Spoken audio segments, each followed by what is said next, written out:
김동인, 감자. 싸움, 간통, 살인, 도적, 구걸, 징역. 이 세상의 모든 비극과 활극의 근원지인 칠성문 밖 빈민굴로 오기 전까지는 복녀의 부처는 산홍공산의 제2에 드는 농민이었다. 복녀는 원래 가난은 하나마 정직한 농가에서 규칙 있게 자라난 처녀였었다. 이전 선비의 엄한 규율은 농민으로 떨어지자부터 없어졌다 하나, 그러나 어딘지는 모르지만 딴 농민보다는 좀 똑똑하고 엄한 가율이 그의 집에 그냥 남아있었다. 그 가운데에서 자라난 복녀는 물론 다른 집 처녀들과 같이 여름에는 벌거벗고 개울에서 멱 감고 바짓바람으로 동리를 돌아다니는 것을 예사로 알기는 알았지만, 그러나 그의 마음속에는 막연하나마 도덕이라는 것에 대한 적품을 가지고 있었다. 그는 15살 나는 해에 동리 호라비에게 80원에 팔려서 시집이라는 것을 갔다. 그의 새 서방, 영감이라는 편이 적당할까? 그 사람은 그보다 20년이나 위로서 원래 아버지의 시대에는 상당한 농군으로서 밭도 몇 마지기가 있었으나 그의 대로 내려오면서는 하나둘 줄기 시작하여서 마지막에는 복료를 산 80원이 그의 마지막 재산이었다. 그는 극도로 게으른 사람이었다. 동리 노인들의 주선으로 소작 밖에나 얻어주면 종자만 뿌려둔 뒤에는 후치질도 안 하고 김도 안 매고 그냥 내버려 두었다가는 가을에 가서는 되는 대로 거두어서 금년은 흉년이네 하고 전주집에는 가져도 안 가고 자기 혼자 먹어버리고 하였다. 그러니까 그는 한밭을 이태를 연하여 붙여본 일이 없었다. 이리하여 몇 해를 지내는 동안 그는 그 동리에서는 밭을 못 얻으리만큼 인심을 잃고 말았다. 복녀가 시집을 간 뒤 한 3, 4년은 장인의 덕택으로 이렁저렁 지나갔으나 이전 선비의 꼬리인 장인은 차차 사해를 믿게 보기 시작하였다. 그들은 처가에까지 신용을 잃게 되었다. 그들 부처는 여러 가지로 의논하다가 할 일 없이 평양성 안으로 막벌이로 들어왔다. 그러나 게으른 그에게는 막벌이나마 역시 되지 않았다. 하루 종일 지게를 지고 영강정에 가서 대동강만 내려다보고 있으니 어찌 막벌이인들 될까. 한 서너 달 막벌이를 하다가 그들은 요행 어떤 집 막간 행랑사리로 들어가게 되었다. 그러나 그 집에서도 얼마 안 하여 쫓겨나왔다. 복녀는 부지런히 주인집 일을 보았지만 남편의 게으름은 어찌할 수가 없었다. 매일 복녀는 눈에 칼을 세워가지고 남편을 채근하였지만 그의 게으른 버릇은 기를 줄 수는 없었다. 뱃쌈 좀 치워 달라우요. 남 졸음 오는데 님자 치우 시간. 내가 치우나요? 20년이나 밥 먹고 그걸 못 치워? 에이구, 콱 죽구나 말디. 2년 벌? 이러한 싸움이 그치지 않다가 마침내 그 집에서도 쫓겨나왔다. 이젠 어디로 가나? 그들은 할 일 없이 칠성문 밖 빈민굴로 밀려 나오게 되었다. 칠성문 밖을 한 부락으로 삼고 그곳에 모여있는 사람들의 정업은 거라지요. 부업으로는 도적질과 자기네끼리의 매음, 그 밖에 이 세상의 모든 무섭고 더러운 제약이었다. 복녀도 그 정업으로 나섰다. 그러나 19살의 한창 좋은 나이에 여편네에게 누가 밥인들 잘 줄까? 젊은 거이 거랑지는 왜? 그런 소리를 들을 때마다 그는 여러 가지 말로 남편이 병으로 죽어가거니 어쩌거니 핑계를 대었지만 그런 핑계에는 단련된 평양 시민의 동정은 역시 살 수가 없었다. 그들은 이 칠성문 밖에서도 가장 가난한 사람 가운데 드는 편이었다. 그 가운데서 잘 수입되는 사람은 하루에 5리짜리 돈푼으로 1원 7, 80전의 현금을 쥐고 돌아오는 사람까지 있었다. 극단으로 나가서는 밤에 돈벌이 나갔던 사람은 그날 밤 400여 원을 벌어가지고 와서 그 근처에서 담배 장사를 시작한 사람까지 있었다. 복녀는 19살이었다. 얼굴도 그만하면 빤빤하였다. 그 동네 여인들이 보통 하는 일을 본받아서 그도 돈벌이를 좀 잘하는 사람의 집에라도 간간 찾아가면 매일 5, 60전은 벌 수가 있었지만 선비의 집안에서 자라난 그는 그런 일은 할 수가 없었다. 그대의 부처는 역시 가난하게 지냈다. 굽는 일도 흔히 있었다. 기자묘 솔밭에 송충이가 끓었다. 그때 평양부에서는 그 송충이를 잡는데 은혜를 베푸는 뜻으로 칠성문밖 빈민굴의 여인들을 인부로 쓰게 되었다. 빈민굴 여인들은 모두 다 지원을 하였다. 그러나 뽑힌 것은 겨우 50명쯤이었다. 복녀도 그 뽑힌 사람 가운데 한 사람이었다. 복녀는 열심으로 송충이를 잡았다. 소나무에 사다리를 놓고 올라가서는 송충이를 집게로 집어서 약물에 잡아넣고 그의 통은 잠깐 새에 차고 하였다. 하루에 32전씩의 공전이 그의 손에 들어왔다. 그러나 대엿새 하는 동안에 그는 이상한 현상을 하나 발견하였다. 그것은 다른 것이 아니라 젊은 여인부 한 여남은 사람은 언제나 송충이는 안 잡고 아래서 지절거리며 웃고 날뛰기만 하고 있는 것이었다. 뿐만 아니라 그 놀고 있는 인부의 공전은 일하는 사람의 공전보다 8전이나 더 많이 내어주는 것이다. 감독은 한 사람뿐이지만 감독은 그들의 놀고 있는 것을 묵인할 뿐이 아니라 때때로는 자기까지 섞여서 놀고 있었다. 어떤 날 송충이를 잡다가 점심때가 되어서 나무에서 내려와서 점심을 먹고 다시 올라가려 할 때에 감독이 그를 찾았다. 복내, 예 복내. 왜 그럽니까? 그는 약통과 집게를 놓은 뒤에 돌아섰다. 좀 오라나. 그는 말없이 감독 앞에 갔다. 예, 너 대디종 가보니 안 갔니? 뭘 하래요? 글쎄 가야. 가디요 형님. 그는 돌아서면서 인부들 모여있는 대로 고함쳤다. 형님도 값세다 가래. 싫다 예. 둘이서 재미나게 가는데 나가 무슨 맛에 가겠니? 복녀는 얼굴이 새빨갛게 되면서 감독에게로 돌아섰다. 가보자. 감독은 저편으로 갔다. 복녀는 머리를 수그리고 따라갔다. 복내 좋았구나. 뒤에서 이러한 고함 소리가 들렸다. 복녀의 숙인 얼굴은 더욱 밝게 되었다. 그날부터 복녀도 일 안 하고 공전 많이 받는 인부의 한 사람으로 되었다. 복녀의 도덕관 내지 인생관은 그때부터 변하였다. 그는 아직껏 딴 사내와 관계를 한다는 것을 생각하여 본 일도 없었다. 그것은 사람의 일이 아니요 짐승이 하는 짓으로만 알고 있었다. 혹은 그런 일을 하면 탁 죽어지는지도 모를 일로 알았다. 그러나 이런 이상한 일이 어디 다시 있을까? 사람인 자기도 그런 일을 한 것을 보면 그것은 결코 사람으로 못할 일이 아니었다.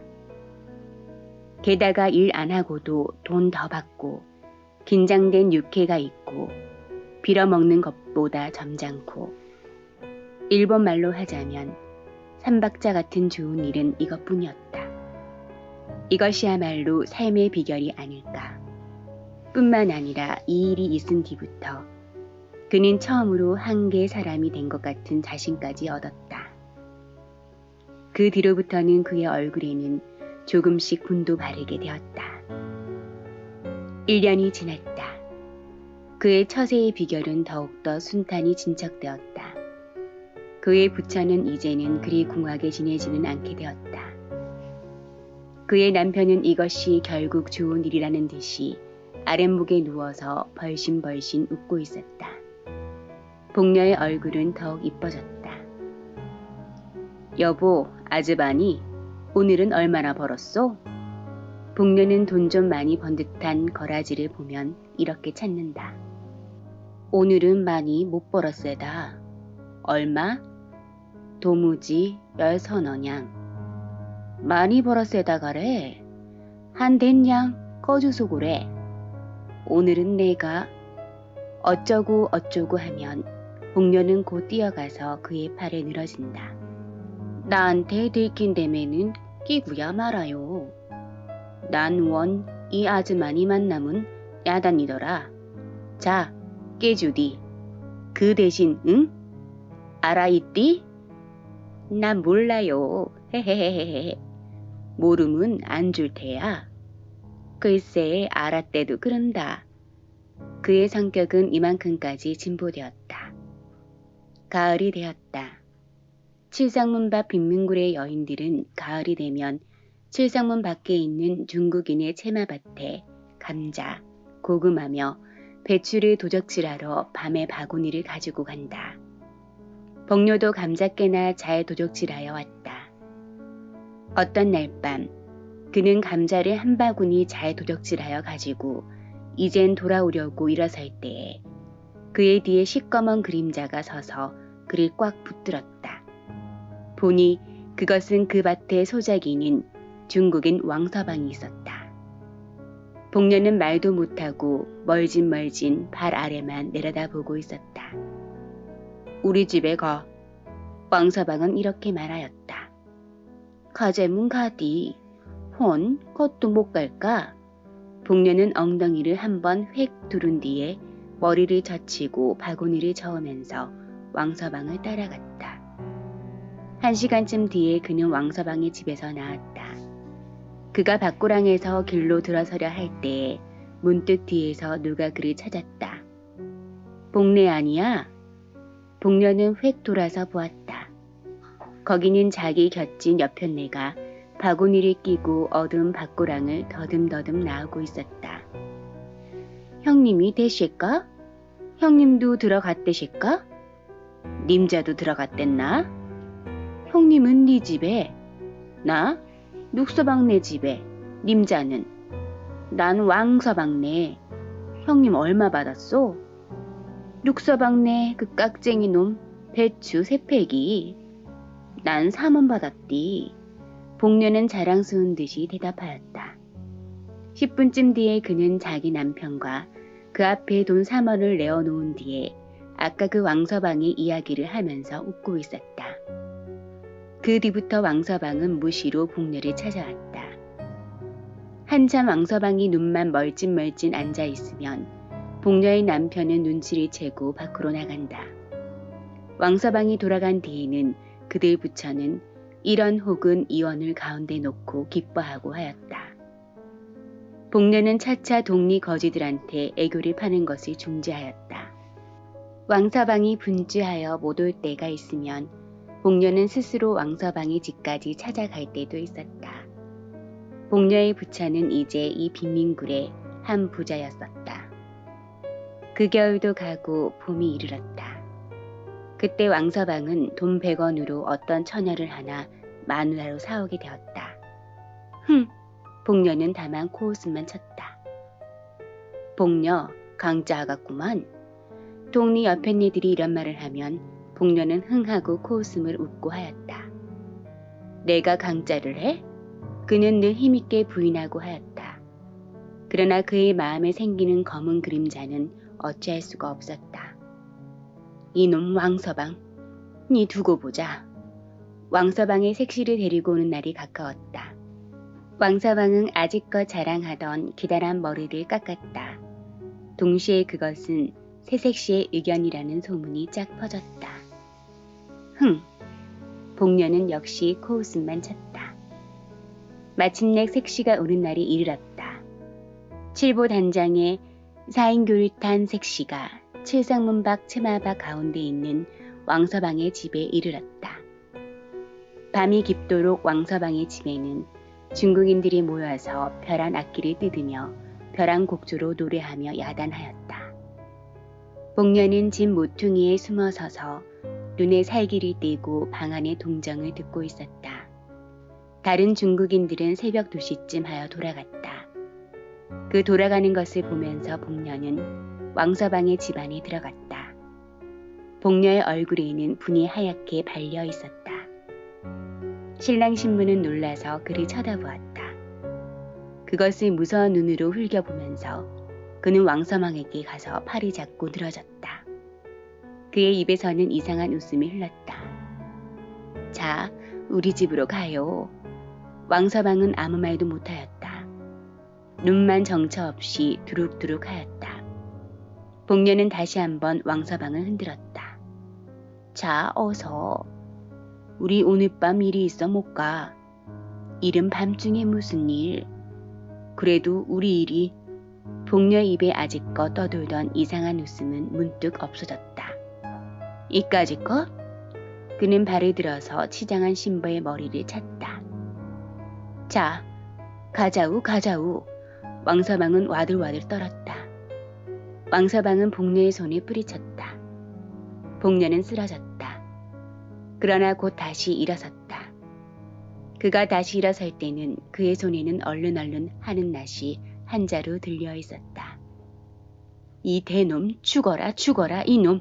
나 때렸디? 이놈아 아이고 사람 죽이누나. 그는 목을 놓고 쳐울면서 낫을 휘둘렀다.